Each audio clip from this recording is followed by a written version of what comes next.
नमस्कार, मैं हूं अमीश देवगन। आज हुए भारत बंद से किसे क्या मिला, यह सवाल बेहद अहम है। हालांकि आज का बंद बेअसर साबित हुआ, लेकिन भारत बंद के नाम पर सियासी दलों ने जो करने की कोशिश करी उसे पूरे भारत ने देखा। राजनीतिक दलों के कार्यकर्ता किसानों के नाम पर सड़कों पर उतरे, कहीं टायर फूके, कहीं ट्रेनें रोकी, यानी किसानों के बंद की आंच में रोटियां सेकने की सियासी भरपूर कोशिश हुई। हालांकि हिंदुस्तान की समझदार जनता ने इन मौका परस्त लोगों को आईना दिखा दिया। जरा सोचिए, एक तरफ किसान सर्द रातों में अपनी मांगों को लेकर अहिंसक आंदोलन कर रहे हैं, दूसरी ओर विपक्षी पार्टियों ने उथल पुथल मचाने की कोशिश की। क्या इससे अन्नदाता के आंदोलन को बल मिलेगा या फिर यह आंदोलन कमजोर होगा? ऐसे लोग किसानों के हितैषी कैसे हो सकते हैं? आज इसी मुद्दे पर होगी देश की सबसे बड़ी बहस, विपक्ष लामबंद बेअसर बंद। और मेरे साथ चर्चा करने के लिए आज इस बहस में कई मेहमान जुड़ेंगे, लेकिन मेरे साथ दो केंद्रीय मंत्री सुपर एक्सक्लूसिव होंगे। एक तरफ आईएनबी और एनवायरमेंट मिनिस्टर प्रकाश जावड़ेकर जुड़ेंगे, तो दूसरी तरफ देश की बड़ी नेता, अमेठी की सांसद और केंद्रीय मंत्री स्मृति ईरानी जुड़ेंगी। तो आज की चर्चा जोरदार होगी। आर पार में आपका स्वागत है। लेकिन विपक्ष लामबंद हुआ, लेकिन बंद बेअसर हुआ। आज की बहस इसी पर।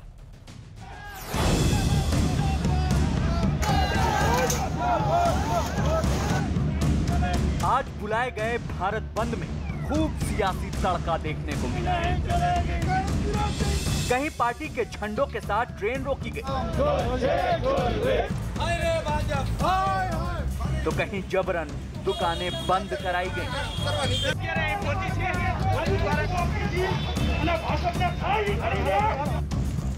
कहीं बीच सड़क टायर फूंक दिए गए, तो कहीं हंगामा और नारेबाजी हुई। पूरी तरह से कामयाब है और हर संगठनों से, चाहे वो ट्रांसपोर्ट हो, चाहे पेट्रोल पंप की हो और दूसरी हो, ट्रेड यूनियन हो, सब संगठनों से उसको समर्थन मिल रहा है। नए कानून के अंतर्गत आपकी जमीन न बिक्री होगी, न लीज होगी, न उस पर कोई बंधन होगा, मॉर्गेज होगा। हद तो तब हो गई जब आम आदमी पार्टी ने दिल्ली पुलिस पर अरविंद केजरीवाल को नजरबंद करने का आरोप लगा दिया। Being seen in Delhi, he can move around wherever he wants, and there's no as such from our side. CM से मिलने पहुंचे मनीष सिसोदिया की पुलिस अधिकारियों के साथ झड़प हुई। सीएम के दरवाजे पर आम आदमी जाएगा तो लॉ एंड ऑर्डर की दिक्कत हो जाती है। इसके बाद आप कार्यकर्ताओं ने जमकर नारेबाजी की। यहाँ के स्टेडियम को जेल बनाना चाहते थे, मुख्यमंत्री जी ने रोका, तो आज इन्होंने मुख्यमंत्री जी के घर को जेल बना रखा है। आज आम आदमी मिल नहीं सकता जाके मुख्यमंत्री से, ये पुलिस परमिशन देगी मुख्यमंत्री जी से मिलने के लिए? मुख्यमंत्री जेल में बंद है ना। किसानों के समर्थन के नाम पर जिससे जो बन पड़ा उन्होंने किया, लेकिन दूसरी ओर किसान आज भी कहते रहे उनका सियासत से कोई लेना देना नहीं है।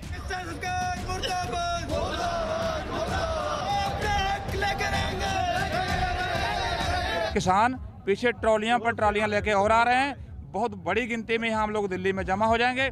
बिल्कुल दिल्ली के सारे रास्ते हम लोग चौक कर देंगे। किसानों से बात कर रहा हूँ, अच्छे माहौल में बात हो रही है और मैं आशावान हूँ कि निश्चित रूप से वार्ता के माध्यम से कोई न कोई समाधान होगा। सवाल ये है कि जब किसानों की सरकार के साथ बातचीत हो रही है तो विपक्ष इतना उतावला क्यों है? क्या विपक्ष के हस्तक्षेप से किसान आंदोलन कमजोर नहीं होगा? आज इसी मुद्दे पर होगी देश की सबसे बड़ी बहस। आर पार, विपक्ष लामबंद बेअसर बंद। और इस समय की बड़ी खबर आ रही है। बड़ी खबर है कि कुछ देर में अमित शाह से मिलेंगे राकेश टिकैत। अमित शाह, ये टाइपिंग एरर है, अमित शाह से मिलेंगे राकेश टिकैत। 13 से 14 प्रतिनिधियों के साथ मिलेंगे टिकैत। बातचीत से हल निकले की उम्मीद है। एक कदम दूर है हम, ये कहा है राकेश टिकैत ने। हम बातचीत से कुछ देर में अमित शाह, केंद्रीय गृह मंत्री अमित शाह से मिलेंगे राकेश टिकैत। इस समय की ये बड़ी खबर आ रही है। मैं सीधा रुख करता हूं, हमारे साथ प्रकाश जावड़ेकर है इस समय केंद्रीय मंत्री, जो कि सूचना और प्रसारण मंत्री भी और एनवायरमेंट मिनिस्टर भी हैं और भारतीय जनता पार्टी के वरिष्ठ नेताओं में से एक है। प्रकाश जावड़ेकर जी, आपका अभिनंदन है। आर पार में जब पिछले हफ्ते हमारी बात हो रही थी जी, तब भी किसानों के साथ संवाद चल रहा था, आपने बोला था कि हल निकल जाएगा। राकेश टिकैत, जब हम इस समय आज भी वही विश्वास है जी, हम जब बात करें तो केंद्रीय गृह मंत्री से मुलाकात करने के लिए जा रहे हैं और कह रहे हैं कि हल अब एक कदम दूर है, लेकिन राकेश टिकैत जो है वो 13-14 प्रतिनिधियों के साथ है, लेकिन ये प्रतिनिधि ज्यादा है, सिंधु बॉर्डर पे भी बैठे हुए हैं। क्या आपको लगता है आज भारत बंद के बाद विपक्ष ने जिसमें लामबंद हो गया एक तरफ, क्या आपको लगता है कि अब कुछ राहत की सांस आएगी? मुझे निश्चित विश्वास है, जहां तक आंदोलनों का मेरा अनुभव है, आज भारत बंद के बाद अब सब लोग ढंग से चर्चा और होगी और उस चर्चा से समाधान निकलने के तरफ हम बढ़ेंगे और समाधान जल्दी निकलेगा, ये मेरा खुद का भरोसा है। अनुभव मुझे यही बताता है। प्रकाश जी, दो चीजें बड़ी महत्वपूर्ण है। पहला कि ये जो आंदोलन है ये लगातार बढ़ रहा है, इसमें लगातार कई संगठन शामिल हो रहे हैं, लेकिन इसमें राजनीतिक संगठन भी शामिल हो रहे हैं, कुछ ऐसे लोग शामिल हो रहे हैं जो किसान भी नहीं है। क्या आपको लगता है कि किसानों के कंधे से निशाना साधा जा रहा है नरेंद्र मोदी की सरकार के ऊपर, स्कोर सेटल करा जा रहा है?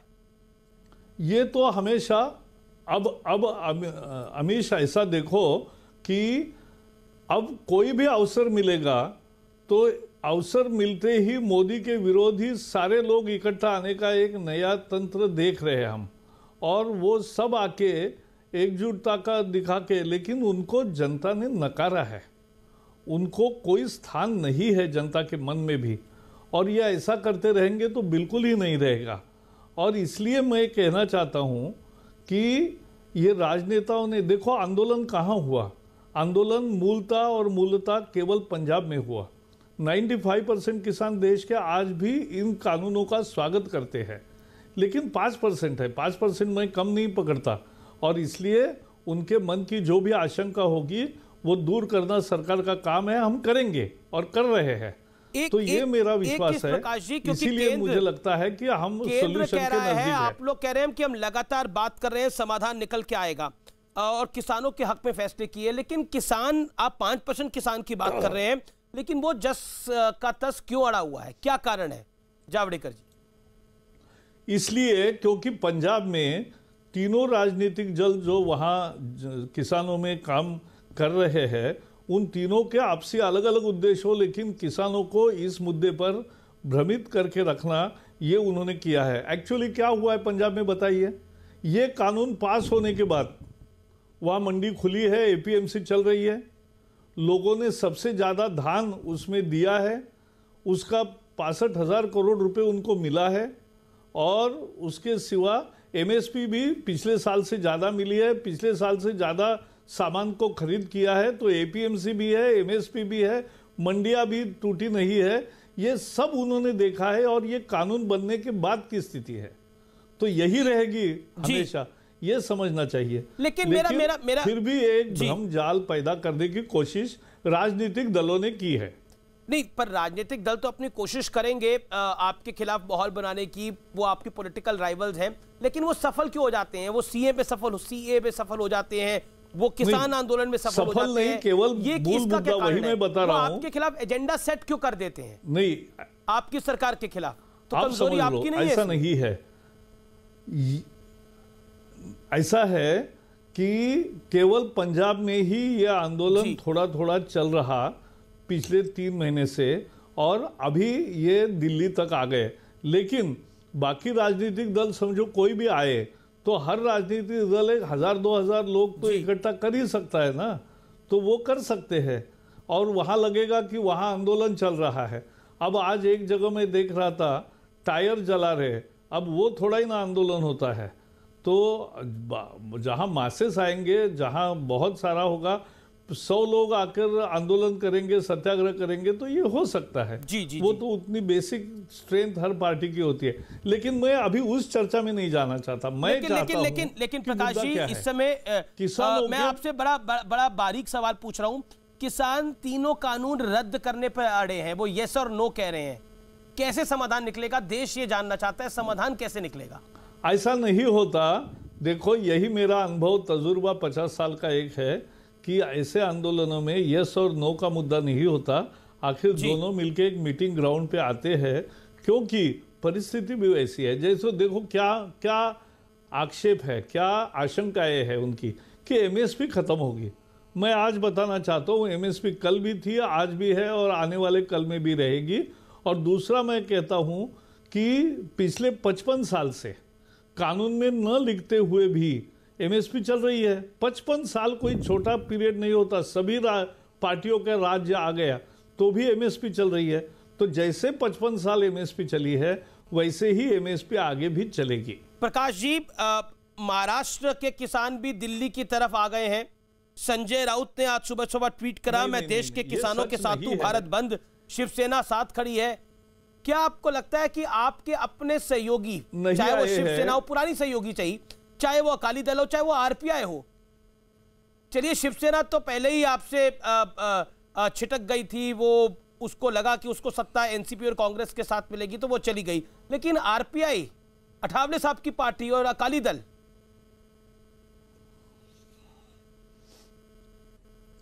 मैं बताऊं, ऐसा है। आपका उत्तर देने के पहले और एक बताना चाहता हूं कि दूसरा आशंका क्या लोगों के मन में है कि एपीएमसी खत्म होगी। अरे नहीं होगी बाबा, एपीएमसी इस साल भी चली है, आगे भी चलेगी। कहीं भी कानून में नहीं लिखा है कि एपीएमसी बंद करेंगे, ताला लगाएंगे। ये लिखा है कि एपीएमसी भी होगी और उसके साथ साथ बाहर भी सामान बेच सकते हैं। अब उसमें एक छोटा मुद्दा आया है कि भाई अंदर टैक्स लगेगा, बाहर टैक्स नहीं लगेगा, तो लोग बाहर देंगे क्योंकि तो उतनी कीमत ज़्यादा मिलेगी। लेकिन वो भी मुझे लगता है दूर होगा। एक लेवल प्लेइंग फील्ड में सभी परचेसर आएंगे, ये मुझे लगता है होने वाला है। तो अगर ये हुआ तो ये भी आशंका दूर हो जाती है। तीसरा, एक आशंका जानबूझ के तैयार की जाती है कि कॉन्ट्रैक्ट फार्मिंग में जमीन जाएगी। यार जमीन कैसे जाएगी? कॉन्ट्रैक्ट फार्मिंग में स्पष्ट लिखा है कि जमीन कभी नहीं जाएगी, क्योंकि सौदा केवल फसल का होगा। आप लोग तो बोल रहे हो, लेकिन आपकी बात पर वही तो मेरा सवाल है कि आप लोग बोल रहे हो, केंद्र बोल रहा है, लेकिन किसान का एक वर्ग इसको नहीं स्वीकार कर रहा और आपके सहयोगी भी इसको स्वीकार नहीं कर रहे। ऐसा नहीं है अमित जी, ऐसा नहीं है। पिछले दिनों के चर्चा से बहुत कुछ बदला है। ऊपर ये जरूर वो कह रहे होंगे कि तीनों कानून वापस कर लो, क्योंकि एक जो मुख्य डिमांड की है उससे वापस कैसे आएंगे। तो वो कितना ज्यादा से ज्यादा क्या क्या सेटल होता है वो देखना चाहते हैं। ठीक है, बड़ी खबर आ रही है, बड़ी खबर आ रही है केंद्रीय गृह मंत्री के आवास से इस समय। मैं आपका बहुत बहुत शुक्रिया प्रकाश जावड़ेकर जी हमारे साथ जुड़ने के लिए। Thank you so much sir, pleasure having you. Thank you so much Prakash Javadekar. बातें स्पष्ट रखने के लिए जाने जाते हैं केंद्रीय मंत्री प्रकाश जावड़ेकर। मैं रुक करता हूं बड़ी खबर का। इस समय राकेश टिकैत किसी भी समय अमित शाह के घर पहुंच सकते हैं मुलाकात के लिए, और 13 प्रतिनिधियों के साथ। और आज सुबह राकेश टिकैत ने बोला, दोपहर को राकेश टिकैत ने बोला, अब फासला एक कदम का है सिर्फ, यहां से अब मामला सुधर जाएगा। और राकेश टिकैत ने खुद बॉर्डर खुलवाया था। आपको मैं बता दूं, 13 से 14 प्रतिनिधियों के साथ मिलेंगे राकेश टिकैत। यह मुलाकात बेहद अहम मानी जा रही है। बातचीत से हल निकलने की उम्मीद है। टिकैत ने यह लगातार कहा है कि अब फासला एक कदम की दूरी पर है, यानी सोल्यूशन लेके निकलेंगे अमित शाह के घर से राकेश टिकैत। अमित शाह ने कमान संभाली है, उससे पहले पीयूष गोयल, नरेंद्र सिंह तोमर दोनों इस चर्चा में रहे। उससे पहले राजनाथ सिंह की अगुवाई में ये पूरी बातचीत को दिशा देती जाई गई। मेरे साथ बात करने के लिए अभय दुबे कांग्रेस के प्रवक्ता जुड़ रहे हैं, योगराज सिंह पूर्व क्रिकेटर है, उनका अभिनंदन है, डॉक्टर सुधांशु त्रिवेदी जुड़ रहे हैं, डॉक्टर कौशल कांत मिश्रा जुड़ रहे हैं। अभय दुबे, मैं बिना लाग लपेट के आपके पास आता हूं। विपक्ष लामबंद हुआ लेकिन बंद का असर नहीं हुआ, क्या कहना चाहते हैं आप? देखिए, जहां साजिश, किसानों के साथ साजिशें हों शान से, जहां अन्नदाता हाथ धो रहे हो जान से, जहां पूंजीपतियों का खौफनाक राज हो, जहां किसानों की अनसुनी आवाज हो, वहां ना चुप रहेंगे हम, कहेंगे हां, कहेंगे हम, हमारा हक हमें जनाब चाहिए। अमीश देवगन जी, अभी बेअसर नहीं हुई है मांगे, हाँ इम्तिहान और भी हैं अभी आगे। नहीं, मांगे बेअसर नहीं हुई है, बंद बेअसर हुआ है। देखिए, बंद तो मोदी सरकार जानती है भयाक्रांत है, बार बार क्यों किसानों को बात करने के लिए बुला रही है। पूंजीपतियों के पक्ष में 3 काले कानूनों के क्रूर प्रहार मोदी सरकार ने किए हैं। और मोदी जी, आप बार बार कहते हैं कि विपक्ष के पास प्रमाण नहीं है, विपक्ष आशंकाएं पैदा कर रहा है, तो मैं आपको पुख्ता प्रमाण देता हूं प्रधानमंत्री जी। आज सीएसीपी की रिपोर्ट उठाकर देख लीजिए, उसने खुद ने मोदी सरकार पर गंभीर आरोप लगाया है कि मोदी सरकार दाल को खरीदकर ऐसे समय बाजार लेकिन किसानों का तो आरोप यह है कि सियासी पार्टियों ने कूदकर, सियासी लेफ्ट ने कूदकर, कांग्रेस ने कूदकर, आम आदमी पार्टी ने कूदकर हमारा नुकसान कर दिया इन लोगों ने। किसानों के कुछ संगठन तो यह आरोप लगा रहे हैं कि आप लोग अपनी सियासी रोटियां सेकने के चक्कर में हमारी आहुति दे देंगे। मोदी सरकार, तुम जख्म दोगे तो हम जख्म को जुबा देंगे और तुम्हारी अहंकार। ये मोदी सरकार नहीं कह रही, किसान कह रहे हैं। यही तो षड्यंत्र आपने 2014 में भी। अमीश देवगन जी, मैं 5 उदाहरण सिर्फ देता हूं। जब प्रतिपक्ष नहीं होता तो नाइंसाफी हो जाती। 2014 जून में मोदी सरकार ने सारे प्रांतों को कह दिया कि एमएसपी के ऊपर से बोनस कर दो। 2014 दिसंबर मोदी सरकार एक के बाद एक 3 अध्यादेश लेकर आई जमीन के उचित मुआवजे के खिलाफ। 2015 मोदी सरकार ने सुप्रीम कोर्ट में शपथ पत्र देकर कह दिया कि हम एमएसपी के ऊपर 50% नहीं दे सकते, नहीं तो मार्केट डिस्टॉर्ट हो जाएगा। 2016 प्रधानमंत्री फसल बीमा योजना, 26,000 करोड़ रुपए का लाभ निजी कंपनियों को हुआ है। प्रधानमंत्री जी, किसान सम्मान निधि, प्रधानमंत्री जी आपकी सरकार ने किसान की पॉकेट मार दी और फिर ऑटो का किराया दे दिया। 15,000 रुपए प्रति हेक्टेयर इनपुट कॉस्ट बढ़ा दी और 6,000 आप दे रहे हो। और अब 3 काले कानून लेकर आए हो। आप भ्रमित करो, आप विभाजित करो, कोई भी षड्यंत्र कर लो, हम तो प्रार्थना करते हैं, हम स्वागत करेंगे। ठीक है, ओके। मैं सुधांशु त्रिवेदी का रुख करता हूं, BJP member of parliament, BJP national spokesperson joining me now. Yograj Singh, मैं आपके पास आऊंगा। कौशल मिश्रा, मैं आपके पास, कौशल कांत आपके पास भी आऊंगा, डॉक्टर कौशल कांत। सुधांशु त्रिवेदी, कुछ देर पहले प्रकाश जावड़ेकर आपके दोस्त भी हैं और आपके साथ वो प्रभारी भी रहे और केंद्रीय मंत्री भी हैं, वो हमारे साथ थे। उन्होंने क्लियर कट बोला कि सरकार बात करेगी, लेकिन सवाल यह है कि सरकार तो बात कर रही है लेकिन किसान नहीं मान रहा। और आज भारत बंद भी हुआ, कांग्रेस कह रही है कि झुकना पड़ेगा नरेंद्र मोदी की सरकार को। देखिए, अभी मैं अभय दुबे जी को सुन रहा था, दिसंबर 2014, 2016 बोल रहे थे। अरे अगस्त 2014 भी तो बोलिए।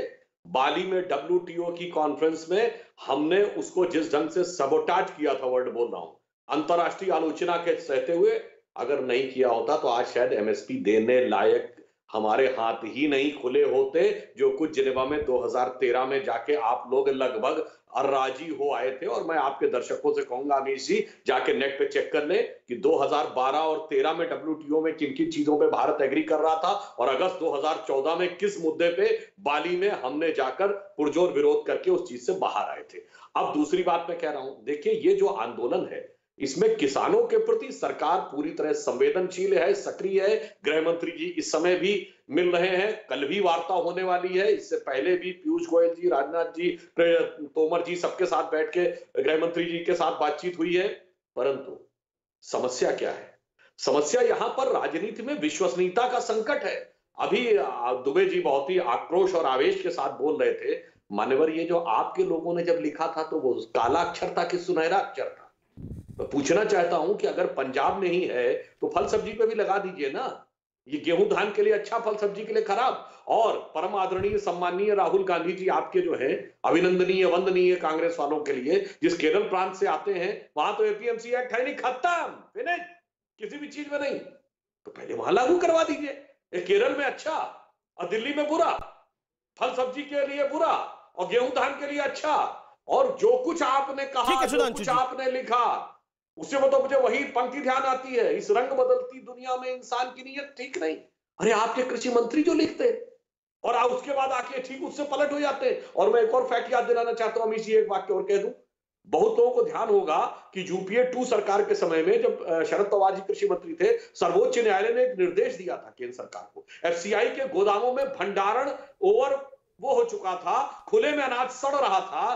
तो सर्वोच्च न्यायालय ने कहा कि अगर आपके पास भंडारण के लिए जगह नहीं रह गई है, अनाज सड़ रहा है, तो कृपया इसको गरीबों में मुफ्त बांट दीजिए। तब भी सुनिए, तब भी एसेंशियल कमोडिटीज एक्ट इस पे लागू। ओके, योगराज सिंह का मुझे रुक करना पड़ेगा। कौशल कांत भी है मेरे साथ डॉक्टर। अभी जी 10 सेकंड। ठीक है, 1 सेकंड मैं आपको वक्त दूंगा। अभी जी योगराज सिंह जी, मेरा पहला सवाल आपसे यह कि किसान आंदोलन तो हो रहा है, लेकिन उस आंदोलन में कुछ लोग अपनी सियासी रोटियां भी सेक रहे हैं।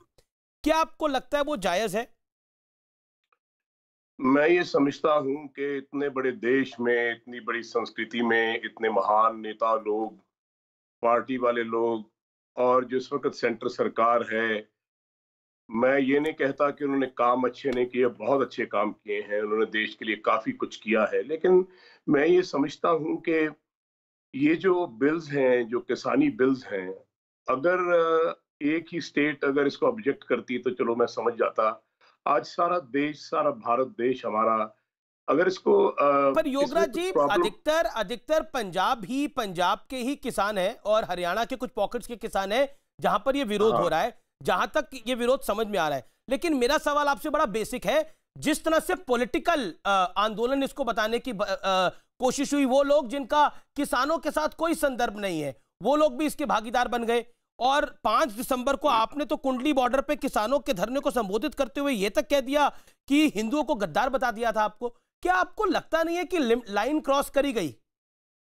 नहीं, वो जो शब्द निकला है उसके लिए मैंने हाथ जोड़कर माफी मांगी है, क्योंकि कई बार आदमी के मुंह से कुछ शब्द निकल जाते हैं, किसी के नेताओं के मुंह से बहुत शब्द निकल जाते हैं, बहुत लोगों के मुंह से कुछ निकल जाता है, और जब आप कहीं गलत होते हैं तो उसकी माफी आपको मांग लेनी चाहिए, जो मैंने मांग ली है और मांगनी भी चाहिए सर झुकाकर।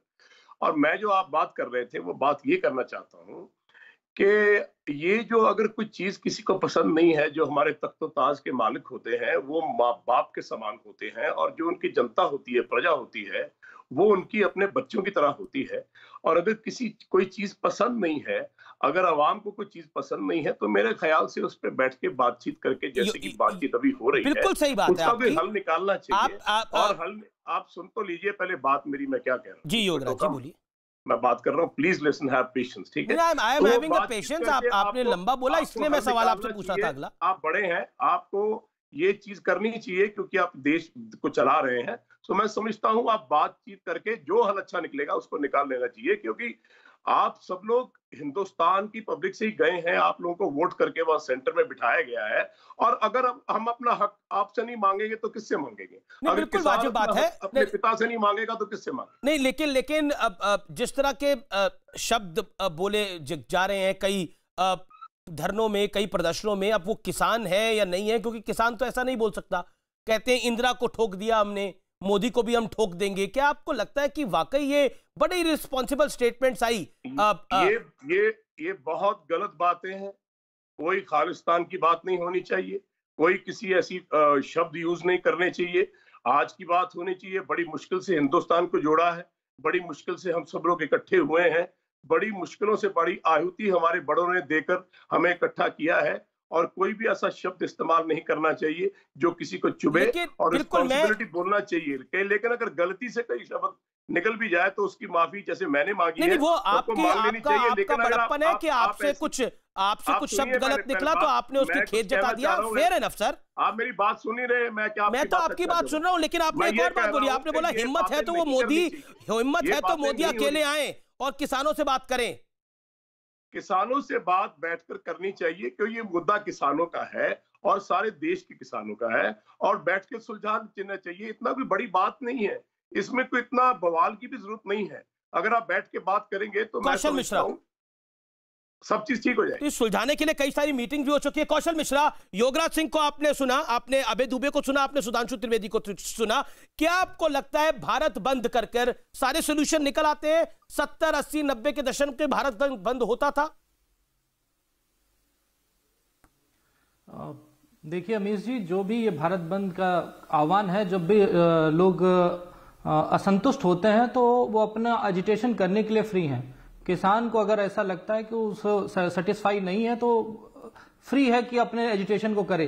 लेकिन समस्या क्या है? समस्या यहाँ पे ये है कि जो हमारे देश का विपक्ष है वो किसी भी यूटिलिटी को किसी भी अपॉर्चुनिटी को अपने फायदे के लिए यूटिलाइज करना चाहता है, वो कंफ्यूजन ज्यादा क्रिएट कर रहा है, कॉन्फिडेंस कम दे रहा है।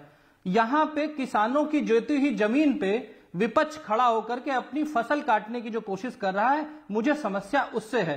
क्योंकि आप अगर देखें, सिरे से देखें, चाहे राम मंदिर का मुद्दा हो, चाहे ट्रिपल तलाक का मुद्दा हो, चाहे आर्टिकल 370 रहा हो, और सीए और एनआरसी में तो आपने देखा है कि विपक्ष ने किस तरीके से पूरे जनता में कंफ्यूजन फैलाया। उसी तरह का कंफ्यूजन दोबारा आज हमारे देश के मेहनती किसानों के मन में फैलाया जा रहा है। मुझे समस्या उससे है। और एक चीज मुझे नहीं समझ में आ रही है, हमारे देश में 28 स्टेट हैं, 28 स्टेट में कुल गिनती के 4-5 स्टेट के किसानों को परेशानी हो रही है। ये कहीं ना कहीं एक कंफ्यूजन है। लेकिन फिर भी सरकार का जो एटीट्यूड, जो एज ए सिटीजन मैं देख पा रहा हूं, सरकार इतने चरणों की मीटिंग कर रही है। अभी भी आपने बताया कि होम मिनिस्टर फिर दोबारा मीटिंग करें, कल एक और मीटिंग है। इससे मुझे ऐसा लगता है। अबे दुबे 40 सेकंड जवाब, अबे दुबे 40 सेकंड जवाब, फिर मैं सुधांशु की बात आता हूं। सुधांशु और योगराज सिंह जी। बिल्कुल, देखिए यहां प्रश्न प्रतिपक्ष के अवसरवादिता का नहीं है। जब करोड़ों किसानों के चूल्हे बुझाकर चंद पूंजीपतियों की भूख मिटाने का कानून लाएगा तो प्रतिपक्ष को खड़ा होना होगा। सिर्फ 2 उदाहरण देता हूं। बिहार में 2006 में एपीएमसी एक्ट खत्म हो गया। मोदी सरकार की नाबार्ड ने 15-16 में रिपोर्ट दी कि सबसे बदतर हालत देश में बिहार के किसानों की है। वहां पर 61 लाख मैट्रिक टन गेहूं पैदा हुआ, सिर्फ 5000 मैट्रिक टन 1002 किसानों से खरीदा, नीतीश बाबू ने नकार दिया। मक्का के किसान हाई कोर्ट गए, एक दाना नहीं खरीदा। कल रविशंकर प्रसाद ने प्रेस कॉन्फ्रेंस की और यह आरोप लगाया कि कांग्रेस की सरकार ने पत्र लिखा था और उनके मैनिफेस्टो में रविशंकर प्रसाद जी,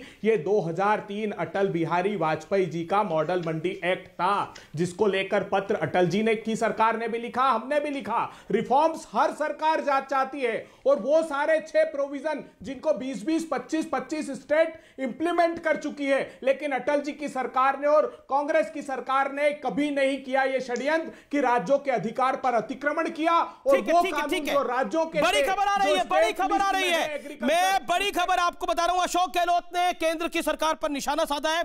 सरकार ने पहले किसानों से बात नहीं करी, सरकार की सोच फासिस्ट जैसी है, राष्ट्रपति मिलने का वक्त नहीं दे रहे हैं। अशोक गहलोत राजस्थान के मुख्यमंत्री, कांग्रेस के वरिष्ठ नेताओं में से एक, उनका सीधा हमला केंद्र की सरकार के ऊपर। आइए सुनते हैं राजस्थान के मुख्यमंत्री अशोक गहलोत ने क्या कहा है।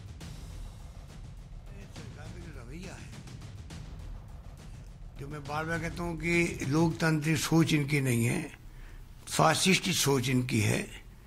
राष्ट्रपति महोदय से हमने टाइम मांगा, पंजाब सीएम ने मांगा, नहीं मिला। फिर हम लोगों ने चारों मुख्यमंत्रियों ने टाइम मांगा, राजस्थान, छत्तीसगढ़, पंजाब, पुडुचेरी, 4 मुख्यमंत्री, मैंने खुद ने 4-5 दिन तक लिखा है राष्ट्रपति महोदय के यहाँ पर, मेरा ऑफिस से लिखा है कि हम आके अपनी बात कहना चाहते हैं। अगर ये तमाम प्रक्रिया होती तो स्वतः ही कोई बात सामने आती और ये रास्ता निकलता। हो सकता है सरकार के सामने कोई फीडबैक आता एक्स्ट्रा, तो नुकसान क्या होता है अगर बड़ी खबर, चारों मुख्यमंत्री यानी छत्तीसगढ़, राजस्थान, पंजाब और पांडिचेरी के मुख्यमंत्रियों ने वक्त मांगा राष्ट्रपति से, लेकिन वक्त नहीं मिला है। सरकार की सोच फासिस्ट है। सुधांशु त्रिवेदी, अशोक गहलोत चारों मुख्यमंत्रियों के बिहाफ पर बोले हैं, ये बड़ा आरोप है आपकी सरकार के ऊपर, जवाब दीजिए। अमीश जी, जो मुख्यमंत्री ने अपने मंत्रियों और विधायकों पर देशद्रोह का मुकदमा लगाया, जिसके लिए कांग्रेस ने अपने घोषणा पत्र में कहा था कि हम इसको समाप्त कर देंगे, हम इसके विरुद्ध हैं, पर यदि वो 2019 के बाद किसी राजनीतिक उस पर लगा तो राजस्थान में, और वो आज कह रहे हैं कि हम तो फासिस्ट ये नहीं है, दूसरे हैं। और दूसरी बात उन्होंने अच्छी कही, पंजाब में तो आंदोलन चल रहा है, राजस्थान में कितना आंदोलन है, राजस्थान के कितने लोग हैं, छत्तीसगढ़ में कितना है, पांडिचेरी में कितना है, विपक्ष की जहां सरकारें हैं, बंगाल में क्या है, तेलंगाना में क्या है, आंध्र में कहां है, तमिलनाडु में कहां है। सुधांशु जी, लेकिन अगर 4 मुख्यमंत्री समय मांगेंगे तो समय नहीं मिलना चाहिए, आप उस बात का तर्क दे रहे हैं? आपको लग रहा है वो बात लॉजिकल है? मैं इस विषय पे कोई टिप्पणी नहीं कर सकता, क्योंकि किसने समय मांगा है, किससे समय मांगा है, आपके सामने अशोक गहलोत का रिएक्शन है, हमने प्ले करी बाइट लाइव प्ले करी। राष्ट्रपति भवन, यदि उन्होंने राष्ट्रपति महोदय से समय मांगा है और समय नहीं मिला तो ये उत्तर राष्ट्रपति भवन दे सकता। मुझे समझ में नहीं आता, कल तो विपक्ष के नेता मिल रहे हैं, इससे पहले भी मिल चुके हैं राष्ट्रपति से। तो यदि विपक्ष के अन्य नेताओं को समय नहीं मिल रहा है पर अशोक गहलोत जी को नहीं मिल रहा है, थोड़ा सा तर्क हमें उतना समझ में नहीं आता। दूसरे, अभी हमारे मित्र दुबे जी कह रहे थे बिहार में हट गया है, बिल्कुल 2006 में हटा था, तो 2014 तक आपकी सरकार थी, बिहार में क्या लिखे हैं? आते एक को बार आप लिखे उनको, क्या कार्रवाई की है? कुछ नहीं। ये बताइए, जब हमसे अलग हो गए थे नीतीश कुमार 2015 से 17 बिहार में, अबे दुबे जवाब 2015 से 17 बिहार में कृषि मंत्री किसका था? कांग्रेस का था। अबे दुबे, आपका तो अपना कृषि मंत्री था बिहार के अंदर, आप वापस ले आते हैं, आप बोलते हैं कि अगर वापस नहीं लाएंगे तो मैं सरकार छोड़ के हम निकल लेंगे। बोलिए, जवाब दीजिए। अबे दुबे करते हैं, इसीलिए मैं कहता हूं विश्वसनीयता का संकट। आप देखिए, बिहार एक ऐसा राज्य है, अरे सुधांशु जी, बिहार वही राज्य है जिसने प्रधानमंत्री फसल बीमा योजना को ठुकरा दिया। उन्होंने कहा कि यह सिर्फ पूंजीपतियों की योजना है, उन्होंने अपनी अलग योजना बनाई। वहां पर 9000 प्रोक्योरमेंट सेंटर थे, सरकारी खरीद केंद्र जो समर्थन मूल्य पर खरीदते हैं। आज 2021 में वो सिर्फ 1600 रह गए। 1002 किसानों से खरीदी हो रही, कितनी शर्मनाक बात है। तो ये षड्यंत्र एमएसपी को खत्म करने का प्रारंभ हो गया, एक बात। और ये बार बार कहा जा रहा है कि एमएसपी खत्म नहीं होगा। सुधांशु त्रिवेदी जी, जब असीमित मात्रा में संग्रहण की पूंजीपतियों को अनुमति दोगे तो प्राइजेस क्रैश करेंगे। आप जानते हो शांता कुमार कमेटी की रिपोर्ट, जिसने कहा है कि सिर्फ 8% किसानों से समर्थन मूल्य पर खरीद होती है। 8% फसलों की 96-94% फसलें बाजार के हवाले होती है। ठीक है, लेकिन पूंजीपतियों का कब्जा है। सवाल का जवाब दिया है सुधांशु, आप कानून में कर दीजिए। सुधांशु देखिए, दुबे जी के मुंह से निकल गया कि समर्थन मूल्य सभी के लिए होगा। दुबे जी के मुंह से निकल गया कि 6 से 8% किसानों को मिलता है, 92 से 94 मार्केट से है। ठीक है, मैं एक उदाहरण दे रहा हूं। गेहूं और चावल तो हम लोग महीने या 2 महीने में एक बार खरीदते हैं, फल सब्जी तो रोज खरीदते हैं। फल सब्जी का मार्केट पूंजीपति खा गए।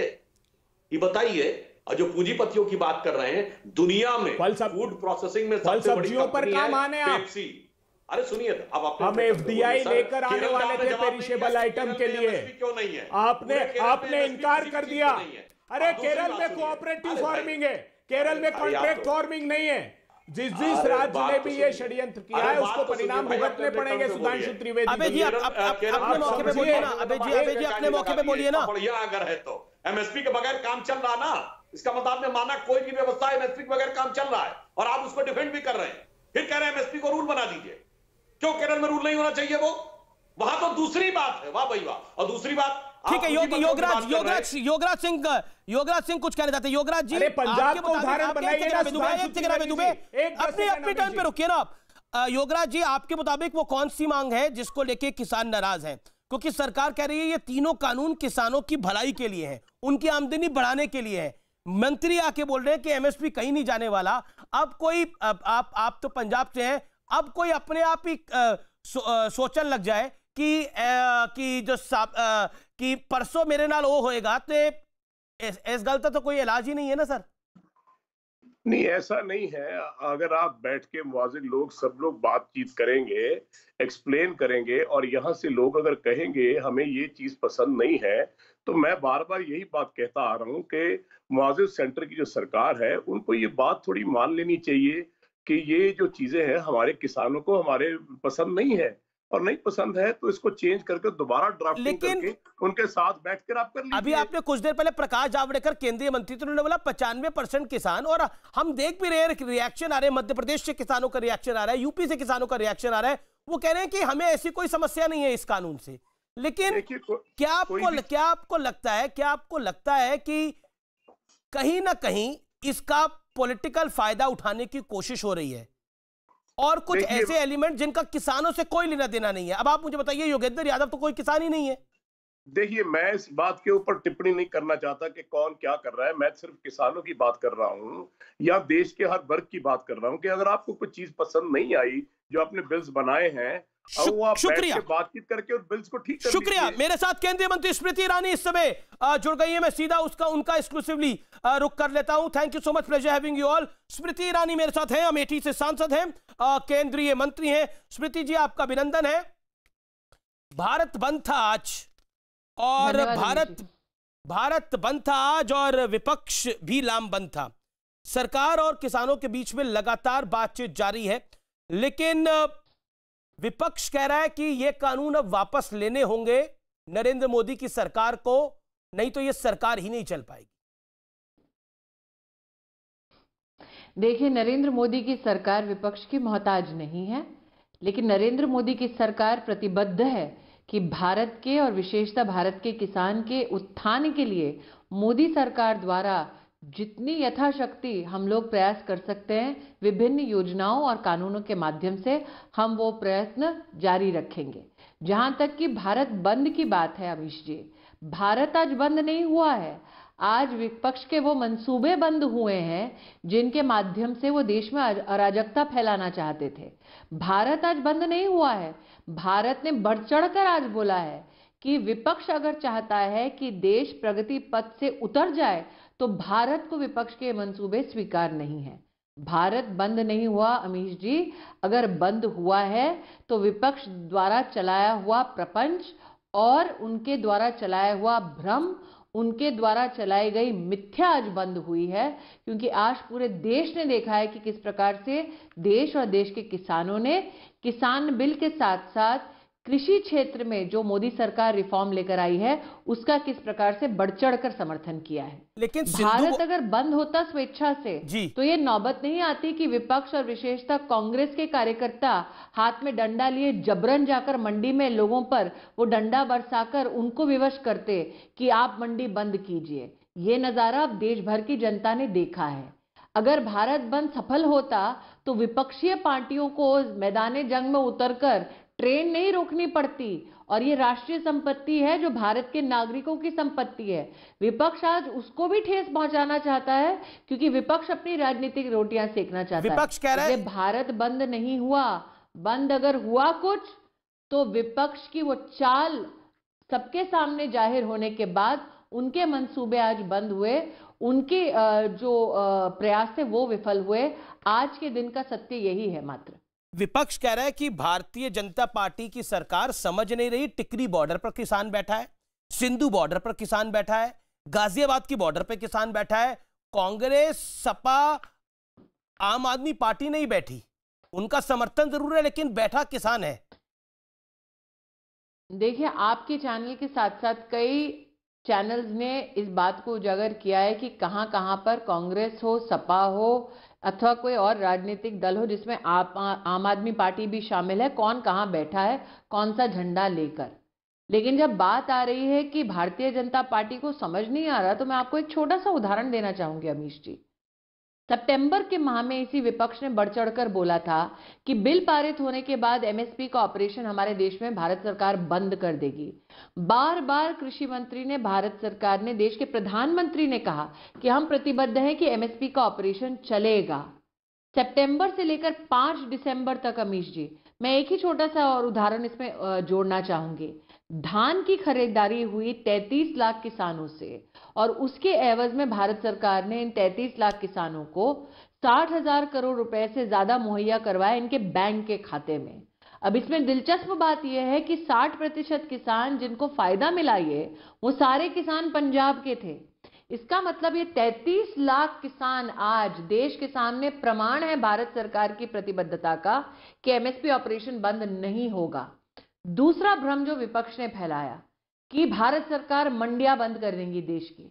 भारत सरकार ने बार बार कहा कि एक भी मंडी को बंद करना भारत सरकार नहीं चाहती।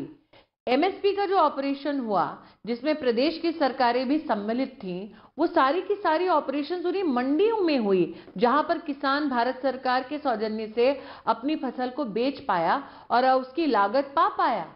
तो ये दो भ्रम जो विपक्ष ने चलाए थे सितंबर के महीने में, इनको स्वयं भारत के किसानों ने ही ध्वस्त किए हैं। स्मृति जी, अब तो भ्रम की बात बीच में नहीं रही। पीयूष गोयल बात कर रहे हैं, नरेंद्र सिंह तोमर बात कर रहे हैं, लगातार आपके मंत्री संवाद करने का प्रयास कर रहे हैं किसानों के साथ। क्या आपको लगता है कि कई मुलाकातों के बाद भी ये भ्रम नहीं दूर हो पा रहा?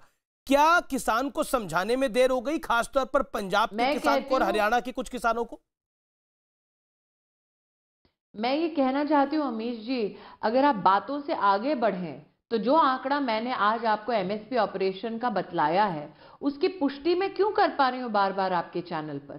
क्योंकि ये पैसा सीधा भारत की तिजोरी से भारत के किसान के खाते में गया। सिर्फ यही नहीं अमीश जी, भारत सरकार ने पहली बार राष्ट्र के इतिहास में किसान सम्मान निधि की जब शुरुआत की तो भारत सरकार की कमान किसी विपक्षी दल के नेता के हाथ में नहीं थी। नरेंद्र मोदी ने किसान सम्मान निधि शुरू की और मात्र 1.5 साल के अंतराल में 14 करोड़ किसानों को 93,000 करोड़ रुपया एमएसपी का पैसा छोड़कर ये ऊपर से पैसा सीधा भारत सरकार ने किसान के खाते में डाला है। आपको याद होगा अमीश जी, जब यूपीए की सरकार थी तो किसान खाद की लाइन में खड़ा होता था, लाठी चार्ज में कितने किसान घायल होते थे। लेकिन जब से मोदी सरकार आई है, नीम कोटेड यूरिया जैसे कार्यक्रमों के माध्यम से खाद की व्यवस्थाओं को सुदृढ़ किया है पूरे देश में। विपक्ष को भले ही ये काम दिखाई ना देता हो, लेकिन देश का किसान तो जानता है। कुछ देर पहले स्मृति ईरानी जी, कुछ देर पहले अशोक गहलोत जो राजस्थान के मुख्यमंत्री हैं, उन्होंने एक इंटरव्यू दिया है एएनआई को और उस इंटरव्यू में उन्होंने दावा किया है कि हम 4 मुख्यमंत्रियों ने, क्योंकि कांग्रेस की जो अपनी सरकारें हैं वो 4 राज्यों में, एक पुंडीचेरी जिसको हम केंद्र शासित प्रदेश मान सकते हैं, राजस्थान, पंजाब और छत्तीसगढ़, वहां के मुख्यमंत्रियों ने राष्ट्रपति से समय मांगा लेकिन समय नहीं मिला और यह सरकार फासिस्ट है, ये उनका आरोप है। महामहिम राष्ट्रपति और उनके ऑफिस के ऊपर इस प्रकार का आरोप मढ़ना मुझे लगता है सभी संवैधानिक मर्यादाओं के विपरीत है। संवैधानिक मर्यादाओं के साथ साथ जिस प्रकार से हम लोकतंत्र के एक बहुत ही अहम स्तंभ को राष्ट्रपति जी के ऑफिस को मानते हैं, इस प्रकार का अपमान अशोक गहलोत को सिर्फ अपनी राजनीति करने के लिए नहीं करना चाहिए। एमएसपी का ऑपरेशन जिसका उल्लेख मैंने आज किया आपके सामने अमीश जी, वो ऑपरेशन एक कांग्रेस शासित प्रदेश में किया गया, जिसके अंतर्गत कांग्रेस पार्टी शासित प्रदेश स्वयं भागीदार बनी कि भारत सरकार ने एमएसपी के ऑपरेशन के माध्यम से 33 लाख किसानों को फायदा पहुंचाया। अब वो प्रदेश की सरकार भी इस बात को झुठला नहीं सकती, विपक्ष इस बात को झुठला नहीं सकता कि किसान सम्मान निधि का पैसा सीधा किसान के खाते में गया, क्योंकि इसमें भी प्रदेश की, जिसमें कांग्रेस शासित प्रदेश शामिल है, इसमें भी उन प्रदेश की सूची और इसमें भी उनकी संख्या सुनिश्चित है और ये पब्लिक नॉलेज है। लेकिन सबसे ज्यादा दिलचस्प बात यह है अमीश जी, एक किसान ऐसा जिसका उल्लेख प्रधानमंत्री जी ने मन की बात में किया था, ये किसान है धुले जिले का, महाराष्ट्र प्रदेश का, जहां पर भाजपा की सरकार नहीं है। वहां पर कौन मक्के की खरीदारी करने वाले लोगों ने 3 लाख से ज्यादा रुपए इस किसान का भुगतान नहीं किया था। इस किसान को दर बदर की ठोकरें खानी पड़ी थी, लेकिन जब ये कानून आया, संसद ने जब इस कानून को पारित किया, तब इस किसान ने इस कानून का सहारा लेकर अपनी भरपाई करवाई, अपना भुगतान उसने सुनिश्चित करवाया। क्यों? क्योंकि इस कानून में प्रावधान है कि अगर आप किसान से कोई चीज खरीदेंगे तो आपको 3 दिनों में उसका भुगतान करना पड़ेगा, वरना कार्रवाई की जाएगी ऐसे व्यक्ति के खिलाफ। तो विपक्ष भी आज इन बातों से मुकर इसलिए नहीं सकता क्योंकि महाराष्ट्र के इस किसान का सार्वजनिक रूप से अभिनंदन हो चुका है देश में कि इस जागरूक किसान ने इस कृषि बिल के माध्यम से, इस कानून के माध्यम से अपने अधिकारों को सुनिश्चित कराया। मैं आपसे अगला सवाल पूछना चाहता हूं कि आपके अपने सहयोगी शिरोमणि अकाली दल, जो आपके साथ हरसिमरत कौर बादल मंत्री भी थी केंद्र के अंदर, आरपीआई के अठावले साहब, ये लोग भी आपकी बात को समझ नहीं पा रहे। अकाली दल तो छोड़ के चला गया, चलिए शिवसेना तो आपसे सत्ता के लिए दूर हो गई, जो भारतीय जनता पार्टी बार बार आरोप लगाती है, लेकिन ये दोनों भी। इस स्वतंत्र देश में किसी भी राजनीतिक दल की ये स्वतंत्रता है कि वो कब किस गठबंधन में रहना चाहें अथवा कब किस गठबंधन के बारे में कुछ कहना चाहें। मैं भारतीय जनता पार्टी के एक कार्यकर्ता प्रतिनिधि के नाते मात्र यही कह सकती हूं कि जब एक प्रस्ताव आता है देश की कैबिनेट में तो इस प्रस्ताव पर विस्तृत चर्चा होती है। आपने अकाली दल का उल्लेख किया तो आपको याद दिला दूं कि जून के महीने में उसी राजनीतिक दल ने इस बिल की सराहना करते हुए स्वयं उनके मुखिया ने प्रेस कॉन्फ्रेंस तक की थी। तत्पश्चात उनके रुख क्यों बदले, इसका जवाब वो दे सकते हैं। हो सकता है किसानों का दबाव उन्होंने पंजाब में देखा हो, उनको अपनी राजनीति फिसलती हुई दिख रही हो वहां पर। ये नेचुरल एक प्रोसेस होता है कि जब उनको लगा होगा कि वहां पर, मैंने पहले भी कहा, किसी राजनीतिक दल ने अपना रुख क्यों बदला, उस दल के मुखिया से आप पूछ सकते हैं। लेकिन नरेंद्र मोदी जी ने एक संकल्प लिया था साल 2014 में कि जिस रिफॉर्म के माध्यम से देश के गरीब का कल्याण हो, किसान का उत्थान हो, वो रिफॉर्म वो निश्चित रूप से करेंगे, चाहे उन्हें अपने लिए कोई पर्सनल कॉस्ट क्यों ना चुकानी पड़े। देश किसी के राजनीतिक मंसूबे के सामने झुक नहीं सकता अमीश जी। लेकिन कांग्रेस अगर आगे बढ़ना है तो आप भी जानते हैं इस बात को कि इस प्रकार के रिफॉर्म की दरकार थी, और मात्र आप ही क्यों, निवर्तमान सरकार यूपीए की डंके की चोट पे ये कह चुकी है। 2012 में कपिल सिब्बल का भी पार्लियामेंट में दिया गया भाषण है। लेकिन आप कपिल सिब्बल तो छोड़िए, उनके अध्यक्ष स्वयं ये कह चुके थे। पर अब उनके अध्यक्ष कह रहे राहुल बाकायदा साल 2013 में प्रेस कॉन्फ्रेंस करके बोल चुके थे, अमीश जी मेरा एक आग्रह है जी, कांग्रेस से सवाल करना चाहिए कि कांग्रेस पार्टी ने तो अपने मैनिफेस्टो में लिखित में कह दिया कि एपीएमसी के कानून को ध्वस्त कर दीजिए, भाजपा ने तो ऐसा नहीं किया।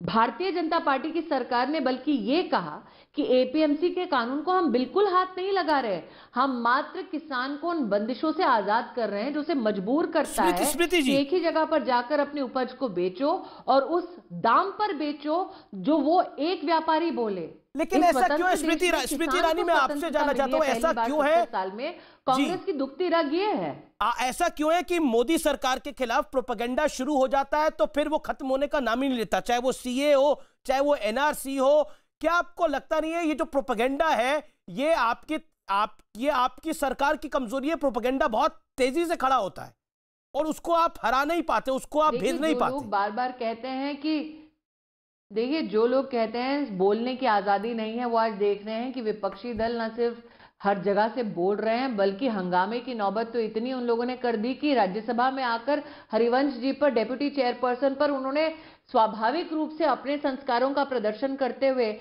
फिजिकली अटैक तक कर दिया। किसान बार बार कह रहे हैं कि विपक्षी दल उनके विषय को हाईजैक ना करें। किसान ने बार बार कहा कि विपक्षी दल कृपया करके किसानों को मोहरा ना बनाएं। विपक्षी दल कहां तैयार है, उनको मात्र राजनीति से सरोकार है। और इसका एक और प्रमाण है अमीश जी, कांग्रेस अब तो कह रही है, राहुल गांधी अब कह रहे हैं किसानों की क्रांति है जो भारी पड़ेगी भारतीय जनता पार्टी की सरकार की भ्रांति है, ये राहुल गांधी की भ्रांति है। और राहुल गांधी अगर इतना तवज्जो देते किसान की तकलीफों को और अगर उनको इतना इच्छा थी इस बिल पर चर्चा करने की तो सदन से गायब क्यों थे? और बाकी देश की तो छोड़िए अमीश जी, मैं अमेठी की सांसद हूं, आपने मेरा परिचय अभी जब करवाया अपने दर्शकों से, मैं 6 साल से इस खानदान से कह रही हूं, अमेठी में 50 साल से यह खानदान राज कर रहा था, वहां पर सम्राट साइकिल की जमीन किसानों की जब्त करके स्वयं यह परिवार बैठा है। 6 साल से किसान और मैं स्वयं गुहार लगा रहे हैं कि आप कब्जा कर बैठे हैं गैर कानूनी, किसान की जमीन तो छोड़ दीजिए अमेठी में। वो लोग जिनके जीजा देश भर के किसानों की जमीनें हड़प कर गए, वो आज किसान पर उपदेश दे रहे हैं और घड़ियाली आंसू बहा रहे हैं। आप तो कह रहे हैं मोदी जी किसानों की चोरी बंद करो, 8 घंटे पहले राहुल गांधी ने यह ट्वीट करा है। मोदी जी ने गांधी खानदान की चोरी बंद करवा दी, ये उनकी तकलीफ है। जिस खानदान के प्रतिनिधि और जिस पार्टी के नेता ने सार्वजनिक रूप से ऐलान कर दिया था कि दिल्ली से 1 रुपया निकलता है तो गांव तक पहुंचते पहुंचते 10 पैसा हो जाता है, भारत की राजनीति में पहली बार एक राजनीतिक दल के मुखिया ने यह सार्वजनिक ऐलान किया कि 90 पैसे जी मेरे पार्टी के लोग खा जाते हैं। उस पार्टी को चिंता यह हो रही है कि अब तिजोरी से डीबीटी के माध्यम से जनधन खाता खोलकर सीधा गरीब के खाते में पैसा जा रहा है। तकलीफ और बौखलाहट उनकी ये है। आपने रॉबर्ट वाड्रा का जिक्र करा तो प्रियंका वाड्रा कहती है जी, अगर मोदी के इस कथन पर विश्वास नहीं करता जी तो एमएसपी का ये उदाहरण जो मैंने आपको दिया आज, 33 लाख किसान इस बात का प्रमाण है। और राहुल गांधी आज जवाब दें कि जब कांग्रेस की सरकार थी केंद्र में, साल 2009 से लेकर 2014 तक मात्र 3 लाख करोड़ रुपए का इन्होंने एमएसपी ऑपरेशन किया। नरेंद्र मोदी की सरकार ने साल 2014 से लेकर आज तक 8 लाख करोड़ रुपया सिर्फ एमएसपी ऑपरेशन के माध्यम से देश के किसानों को मुहैया कराया। आंकड़े साफ बताते हैं किसकी नियत में खोट है। लेकिन स्मृति जी, विपक्ष बड़ा एग्रेसिव है। चाहे वो अरविंद केजरीवाल तो आरोप लगा रहे हैं कि उनको हाउस अरेस्ट ही कर लिया गया है, जो दिल्ली के सीएम है। प्रियंका गांधी वाड्रा कह रही है कि कांग्रेस का कार्यकर्ता इस कड़कड़ाती ठंड में आखिरी दम तक किसानों के साथ खड़ा रहेगा, चाहे योगी आदित्यनाथ की सरकार कुछ भी करे। कार्यकर्ताओं को अरविंद केजरीवाल जी अपनी ही सरकार का गैजेट नोटिफिकेशन दिखा दे। कृषि बिल का गैजेट नोटिफिकेशन दिल्ली में निकालने वाली अरविंद केजरीवाल की सरकार है। और आप भी इतने अनुभवी पत्रकार हैं, आप जानते हैं गजट नोटिफिकेशन तभी निकलता है जब प्रशासनिक और राजनीतिक ढंग से और ढांचे में ये स्वीकार हो किसी प्रदेश की सरकार को। अरविंद केजरीवाल ने तो अपनी स्वीकृति 1 माह पहले ही दे दी थी। प्रियंका गांधी तो वाड्रा अपने कार्यकर्ताओं के मध्य में मेरा निवेदन है उनसे कि अपना गजट नोटिफिकेशन का कॉपी ही थोड़ा दिखा दें ताकि वो पढ़ पाए। लेकिन प्रियंका वाड्रा कह रही हैं कि आखिरी दम तक इस कड़कड़ाती ठंड में हम किसानों के साथ खड़े हैं, चाहे योगी आदित्यनाथ की सरकार कुछ भी जुल्म कर ले। देखिए ऐसा है, श्रीमती वाड्रा से तो पहला मेरा निवेदन है कि अपने भाई के साथ अमेठी की जो जमीन हड़पी है वो लौटा दे कृपा करके, बड़ी कृपा होगी। दूसरा, उनके पति के परिवार में जिस प्रकार से राजस्थान और हरियाणा के किसानों की जमीनें ले ली गई हैं वो कृपया लौटा दें। और तीसरा, बात रही प्रियंका वाड्रा के अंतिम क्षण तक लड़ने की, मैं इतना ही कह दूंगी कि जो उत्तर प्रदेश में चुनाव के परिणाम निकलते हैं वो आपको साफ बताते हैं कि उनके नेतृत्व में उत्तर प्रदेश की जनता को कितना भरोसा है। जनता तो छोड़िए, उनके अपने कार्यकर्ताओं को और उनके अपने नेताओं को इस परिवार की काबिलियत पर कितना भरोसा है वो आपने कई इंटरव्यूज के माध्यम से ऑलरेडी सुनिश्चित कर लिया है। अमीश जी, मुझे उसमें कुछ ज्यादा उमेरने की जरूरत नहीं है। चलिए स्मृति ईरानी जी, बहुत बहुत शुक्रिया। बेबाकी के साथ उन्होंने बोला किसानों के लिए उपयोगी है ये बिल और सरकार संवाद कर रही है, नतीजा जरूर निकलेगा। हम एक अंतराल के लिए रुक रहे हैं, आर पार जारी है।